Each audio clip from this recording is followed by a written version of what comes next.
मंगलम भगवान वीरो मंगलम गौतमो गणी मंगलम कुंद कुंदार्यो जैन धर्मोस्तु मंगलम सर्व मंगल मांगल्यम सर्व कल्याणकारिकम प्रधानम सर्वधर्माणाम जैनम जयतु शास्त्रम जैनम जयतु शास्त्रम।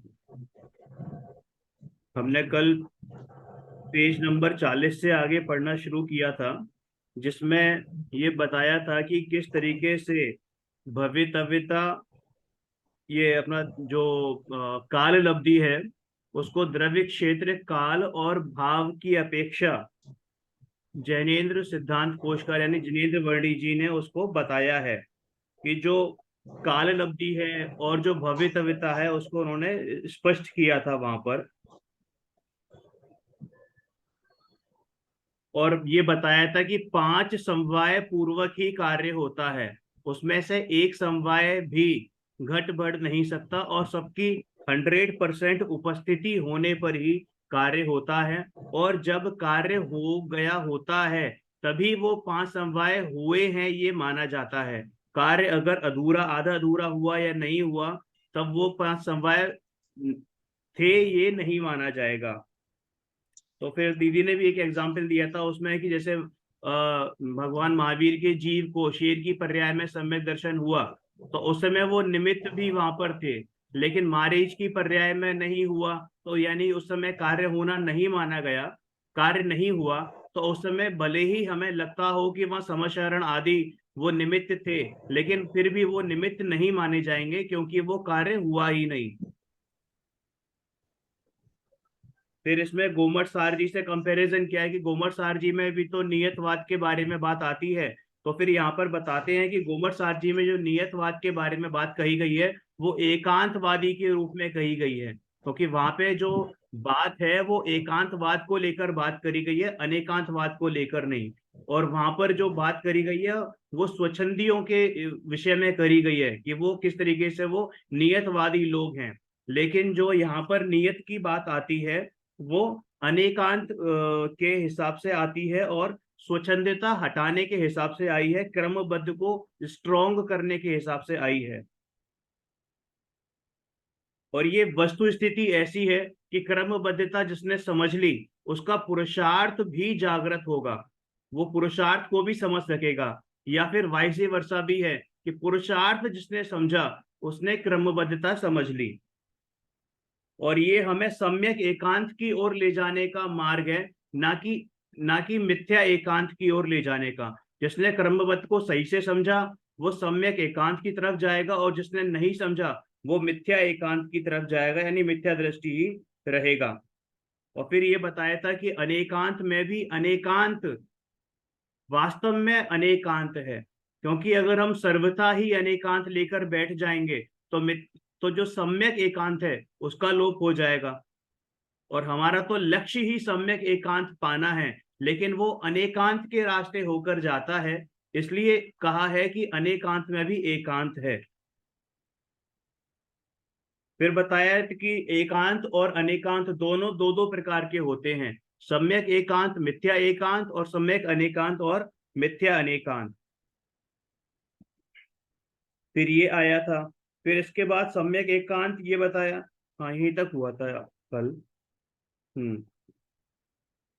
दीदी यहीं तक हुआ था। हाँ, और ये अनेकांत एकांत थोड़ा सा एक्सप्लेन करना था। मैम ने दीदी बोला था कि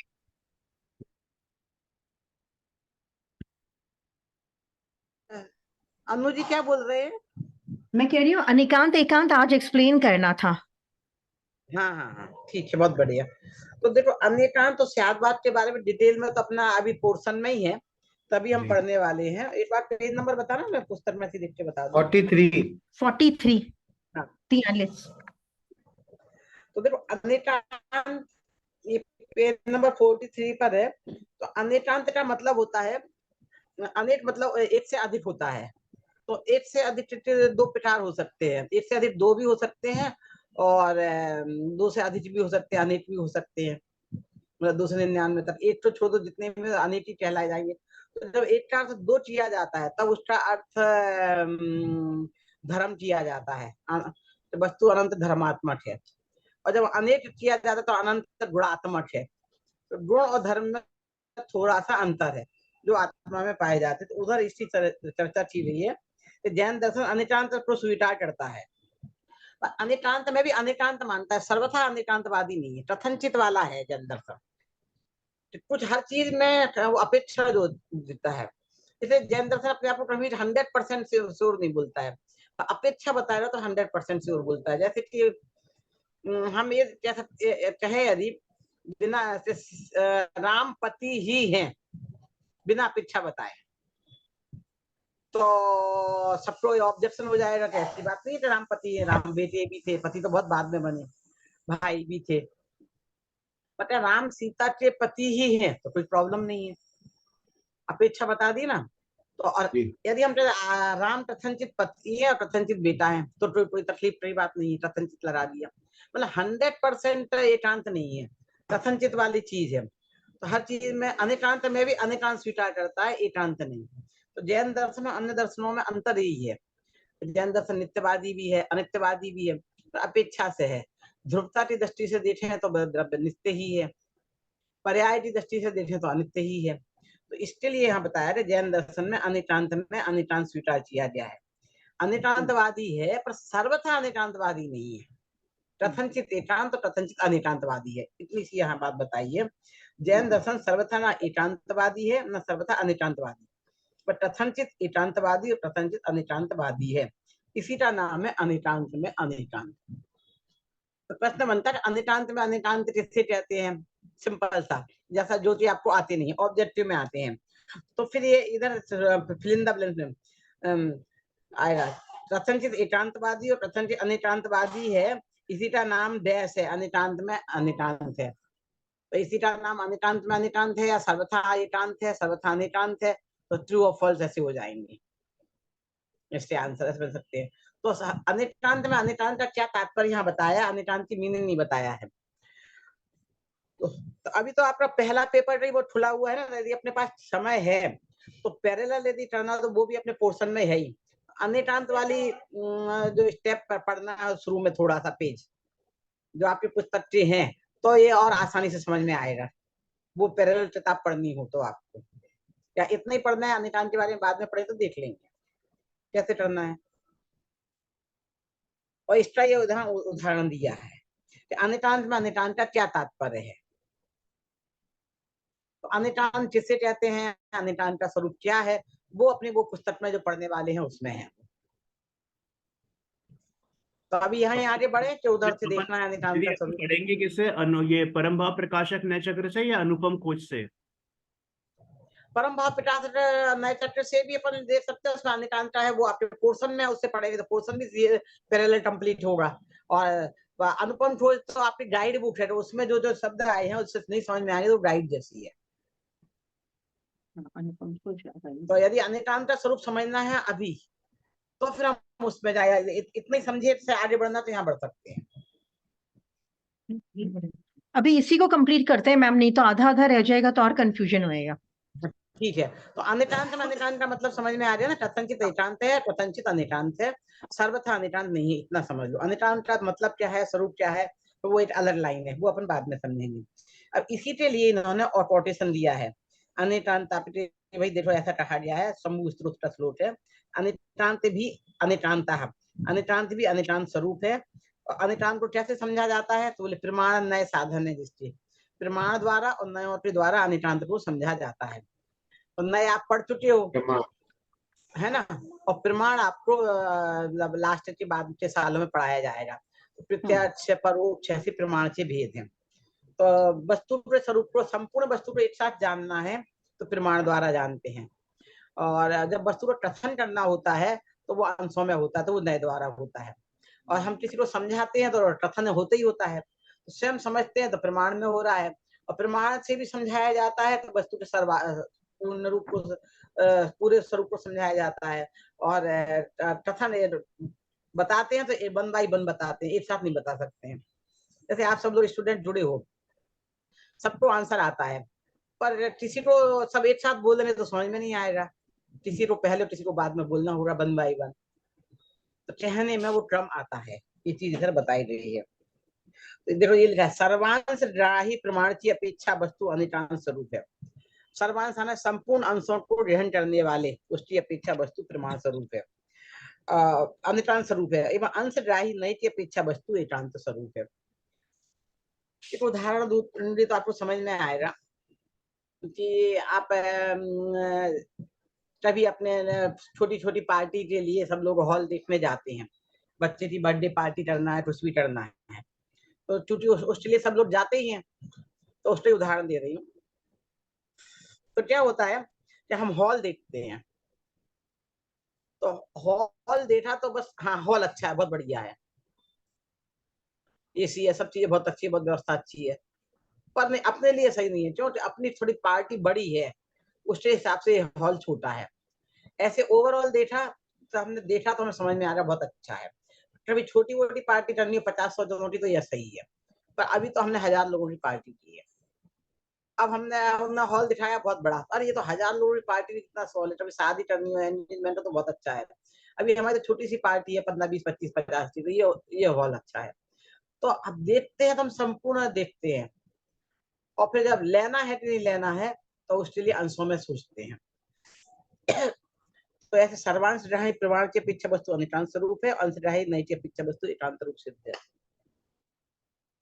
आपको ध्यान हो तो मैंने एक उदाहरण दिया था, हो सकता दूसरी क्लास में दिया, आपके भी नहीं दिया हो, तो एक बार ध्यान याद हो तो बता देना कि हम अपने बच्चों के लिए या खुद के लिए, लड़का जब लड़की देखने जाता है, लड़की लड़का देखने जाते हैं, तो जब लड़की तो देखा 4 लड़कियां देखी तो घर में आके चर्चा कैसे चलती है, विषय कैसे चलता है, लड़कियां देखी तो लड़का देखा, तो उसका कलर ऐसा है, हाइट ऐसी है, ये एजुकेशन ऐसी है, ये ऐसी है, वैसी है।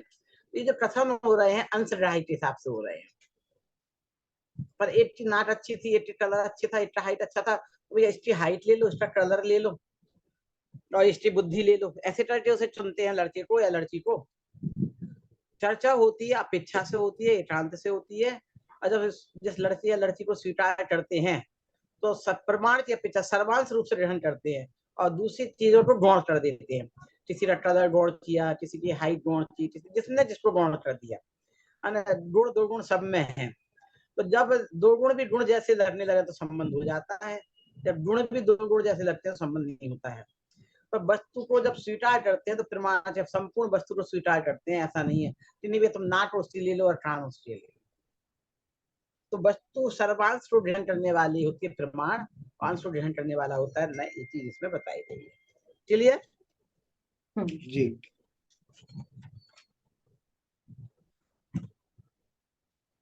अब ये दो पैराग्राफ एक बार फिर से पढ़ दो, इस पर समझ में आया कि नहीं आया, जितना अपन ने पेज नंबर 43 के दोनों पैराग्राफ, फिर आगे बढ़ते हैं। थोड़ा कठिन विषय है तो रिपीट करके पढ़ेंगे तो अच्छा है, और जो पढ़े वो एक्सप्लेन भी करे क्या समझ में आया आपसे।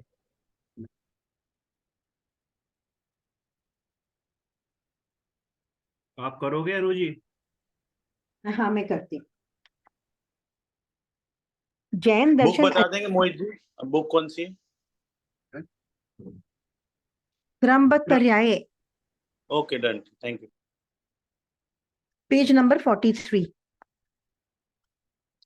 जैन दर्शन अनेकांत में भी अनेकांत स्वीकार करता है।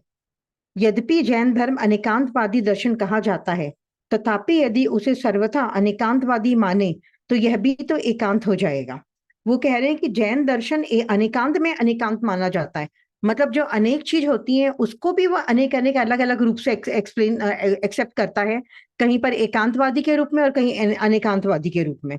यद्यपि जैन धर्म अनेकांतवादी दर्शन कहा जाता है, तथापि यदि उसे सर्वदा अनेकांतवादी माने तो यह भी तो एकांत हो जाएगा।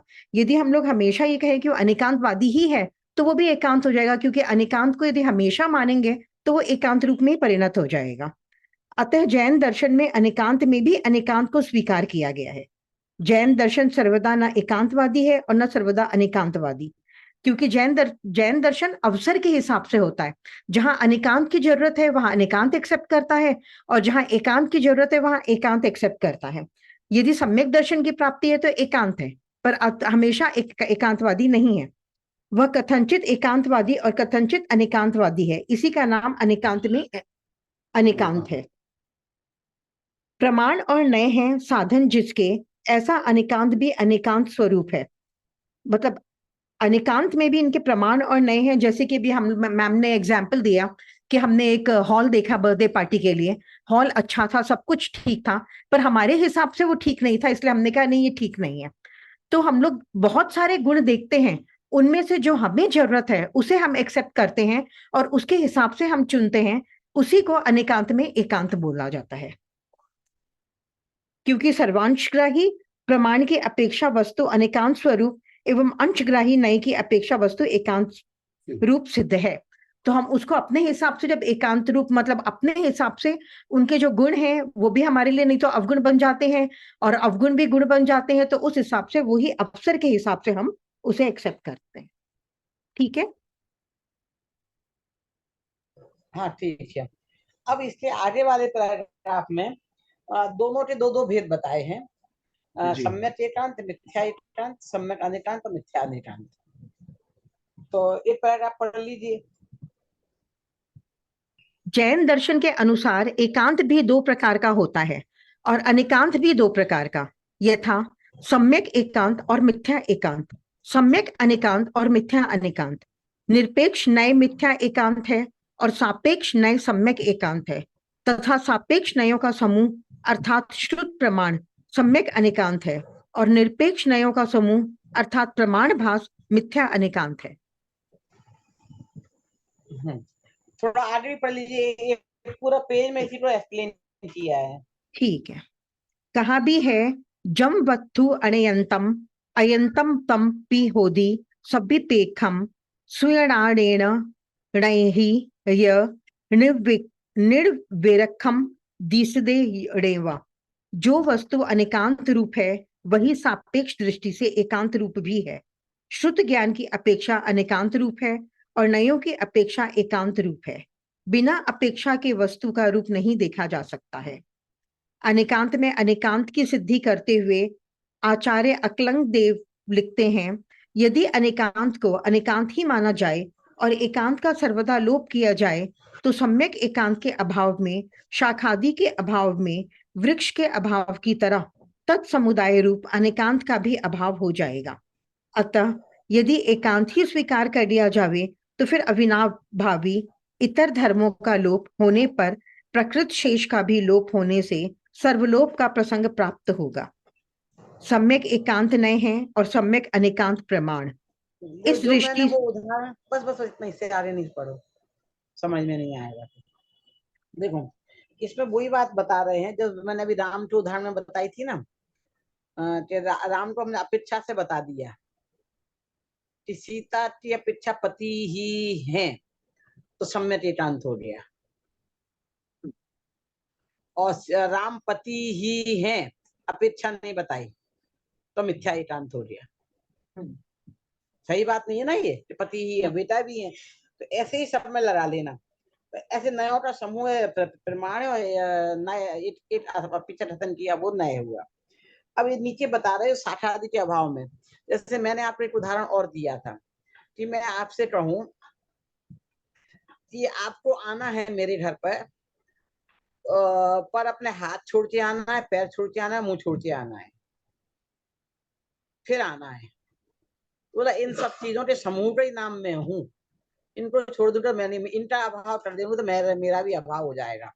तो ऐसे ही इससे पेड़ का उदाहरण दिया है कि पेड़ में से हम आपको पेड़ गिफ्ट में दें अथवा पेड़ हम खरीद के लाएं, पर उसमें क्या हो, शाखाएं नहीं हो, तना नहीं हो, जड़ नहीं हो, पत्ते नहीं हो, फल फूल नहीं हो, तो फिर क्या हुआ, शाखादि का अभाव हुआ तो पेड़ का अभाव हो गया ना। शाखादि के अभाव में वृक्ष के अभाव की तरह समुदाय रूप अनेकांत का भी अभाव हो जाए। एकांत एक चीज का अभाव कर देंगे, हमारे शरीर में जो चीजें आंख कान नाक, एक चीज का अभाव कर दो तो इसका समूह रूप जो मैं हूँ उसका भी अभाव हो जाएगा। तो ये उदाहरण देके समझाया गया है। इसलिए एकांत, सिर्फ एकांत स्वीकार करेंगे तो दूसरे धर्मों का लोप हो जाएगा। हमने पति ही स्वीकार किया राम को, तो बेटा भाई ये सब इतर धर्म, दूसरे धर्मों का अभाव हो जाएगा, है ना। और एकांत स्वीकार किया तो उससे समुदाय रूप अधिकांत का, गच्छ का अभाव हो जाएगा। तो ना अकेला एकांत मान सकते हैं ना अनेकांत मान सकते हैं, ये बात इसमें कह रहे हैं।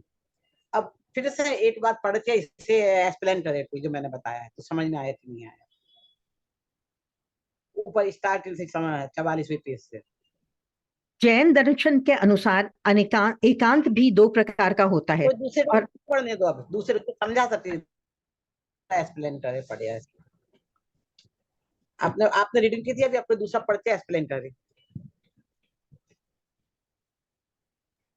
भरत जी आप करोगे? भरत जी या नुपुर जी में से कोई? नहीं मोहित जी, मेरे को तो ये समझ में नहीं आ रहा है, तो मैं तो नेक्स्ट प्रश्न। हाँ, इसीलिए मैं आगे नहीं बढ़ रही हूँ। तो और मोहित जी चलिए आप कर लीजिए, कोई और नहीं कर पा रहा था। इसमें ये आगे बढ़ने से बताया, पहले हमें वो चीज समझ में आनी चाहिए। इसमें ये बताया है कि जैन दर्शन में जैसे हम अभी एकांत और अनेकांत की बात करते आ रहे हैं, तो जैन दर्शन अनेकांतवादी है। इसका मतलब ये नहीं मोहित कि जी सर्वथा एक लाइन रीडिंग करके एक्सप्लेन कर दो। ऐसे आप करोगे तो फिर नहीं समझ में आ रही, एक लाइन पढ़ के एक्सप्लेन कर दो। जैन दर्शन के अनुसार एकांत भी दो प्रकार का होता है और अनेकांत भी दो प्रकार का होता है। तो जैसे हमने ये कहा कि जैन दर्शन में अनेकांतवाद है तो इसका मतलब ये नहीं होता कि जैन दर्शन सर्वथा ही अनेकांतवादी है। यहाँ पर अनेकांत में भी अनेकांत को स्वीकार किया गया है। और जब एकांत की बात करते हैं तो एकांत भी यहाँ दो प्रकार का है और अनेकांत भी दो प्रकार का है। अनेकांत सम्यक अनेकांत और मिथ्या अनेकांत, और एकांत के बारे में भी मिथ्या एकांत और सम्यक एकांत है। निरपेक्ष नय का मतलब होता है कि बिना अपेक्षा के अगर हम कोई नय लगाते हैं, जिसे दीदी ने अभी राम जी का एग्जाम्पल दिया कि राम पति ही हैं, तो मतलब क्या कि हमने अपेक्षा नहीं लगाई, हमने सीता जी की अपेक्षा नहीं लगाई कि भैया वो सीता जी की अपेक्षा तो पति हैं, है ना। बाकी जब हमने ये कहा कि सीता की अपेक्षा राम पति ही हैं, तो बिल्कुल सही बात है, लेकिन उसमें राम बेटे हैं इसका निषेध नहीं हुआ, वो गौण हुआ। तो वो क्या हो गया? आप सापेक्ष हो गया। वो कथन कैसा हो गया? सापेक्ष, यानी अपेक्षा से हुआ, ठीक है ना, रेफरेंस से हुआ। तो इसलिए उसको क्या माना गया? सम्यक एकांत। लेकिन यदि यही बोला जाए कि राम पति ही हैं, तो वो क्या हो जाएगा? मिथ्या एकांत हो जाएगा, क्योंकि वहां पर निरपेक्ष कथन है, यानी अपेक्षा से कथन नहीं किया गया है। तो निरपेक्ष नई जो है वो मिथ्या एकांत होता है, और सापेक्ष यानी जब हम किसी रेफरेंस से या रेस्पेक्ट से बात करते हैं, विद रेस्पेक्ट टू, यानी सापेक्ष अपेक्षा से बात करते हैं, तो वो सम्यक एकांत माना जाता है। और जब नयों का जो वो होता है समूह, नयों का समूह, तो जितने भी नयों के समूह यानी कि जो सापेक्ष नयों के समूह हैं, कि सीता जी की अपेक्षा राम पति ही हैं, लव कुश की अपेक्षा राम बाप ही हैं, दशरथ की अपेक्षा राम जो है बेटे ही हैं, तो इन सबके समूह को जब हम बात करते हैं तो ये क्या हो जाता है? ये सम्यक अनेकांत बन जाता है। और ये शुद्ध प्रमाण लिखा हुआ है, तो वो पूरा प्रमाण हो गया, मतलब एक संपूर्ण वस्तु में ये समाहित हो गए, तो इसलिए उसको अनेकांत कहा गया है। प्रमाण यानी अनेकांत, यहाँ बात आई थी ना, तो प्रमाण को अनेकांत को कहते हैं, और जब नए से बात करी जाती है तो उसको एकांत कहा जाता है। और निरपेक्ष नयों का समूह यानी कि विदाउट अपेक्षा, अपेक्षा रहित जो समूह होते हैं, उनको प्रमाणाभास, आभास मतलब है नहीं, लगते हैं, ऐसे प्रमाणाभास को क्या कहते हैं? मिथ्या अनेकांत। फिर यहाँ पर ये कार्तिक अनुप्रेक्षा का 261वां श्लोक गाथा कही गई है कि जो वस्तु अनेकांत स्वरूप है वही सापेक्ष दृष्टि से एकांत स्वरूप भी है। श्रुत ज्ञान की अपेक्षा अनेकांत रूप है और नयों की अपेक्षा एकांत रूप है। तो श्रुत ज्ञान की अपेक्षा मतलब क्या? कि प्रमाण की अपेक्षा अगर हम बात करते हैं तो अनेकांत रूप है, क्योंकि बहुत सारे नए उसमें समाये हुए हैं, ठीक है। और नयों की अपेक्षा यानी एक एक की जब बात कही जाती है तो वो क्या हो जाता है? एकांत में आ जाता है। बिना अपेक्षा के वस्तु का स्वरूप नहीं देखा जा सकता, है ना, बिना अपेक्षा के। अब कोई पूछे कि भाई मोहित जी एक मिनट, ये 10 मिनट में एंड हो रही है ऐसा बोल रहा है, फिर अपने रिजॉइन होना पड़ेगा, ठीक है ना? तो एंड हो रहा तो रिजॉइन हो जाना सब लोग इसी। ठीक है दीदी। चलिए आप कंटिन्यू करिए।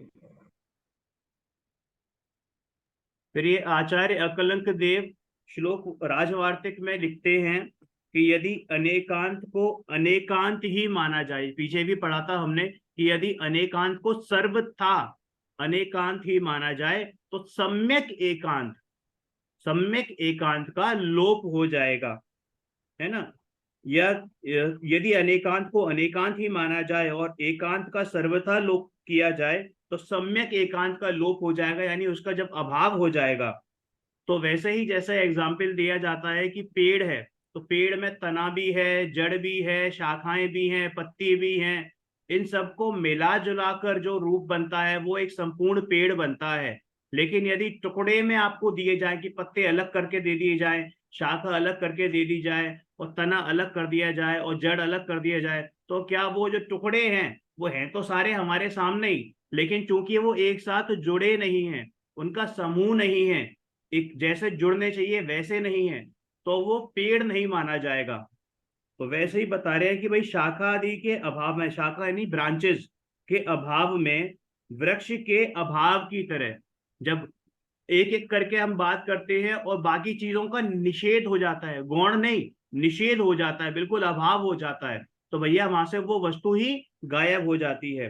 तो वैसे ही शाखादि के अभाव में वृक्ष के अभाव की तरह तत्समुदाय रूप अनेकांत का भी अभाव हो जाएगा। तत्समुदाय रूप का मतलब कि जो जिस वस्तु के रूप में बात करी गई है और वो जो समूह है, नयों का समूह है, उसके अनेकांत का भी अभाव हो जाएगा, यानी वो वस्तु ही गायब हो जाएगी। अतः यदि एकांत ही स्वीकार कर लिया जाए और हम ये मान लें कि साहब केवल जड़ ही पेड़ है, तो भैया फिर वो जड़ ही अगर पेड़ है तो इसका मतलब ये तब भी वस्तु नहीं है, क्योंकि केवल जड़ ही पेड़ थोड़ी होता है ना? एकांत स्वीकार कर लिया जाए तो अविनाभावी इतर धर्मों का, अविनाभावी का मतलब होता है जो मिट ना सके, एक साथ जुड़े हुए बिल्कुल, है ना? अविनाभावी इतर धर्मों का, इतर धर्मों का मतलब इनसे अलग अलग जो धर्म और हैं, इनसे अलग धर्म और है, इनसे अलग गुण जो और है ना? अगर हम पेड़ की बात करते हैं तो जड़ के अलावा उसमें तना भी है, शाखाएं भी हैं, पत्ते भी हैं, फल भी हैं, फूल भी हैं, तो उनका भी लोप हो जाएगा।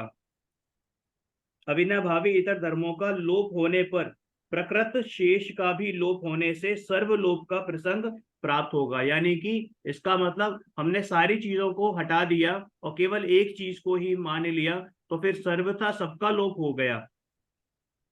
तो सर्वलोप का प्रसंग यानी कि फिर वो वस्तु ही गायब होने का लोप, प्रसंग आएगा, यानी कि वो इंसिडेंट आएगा।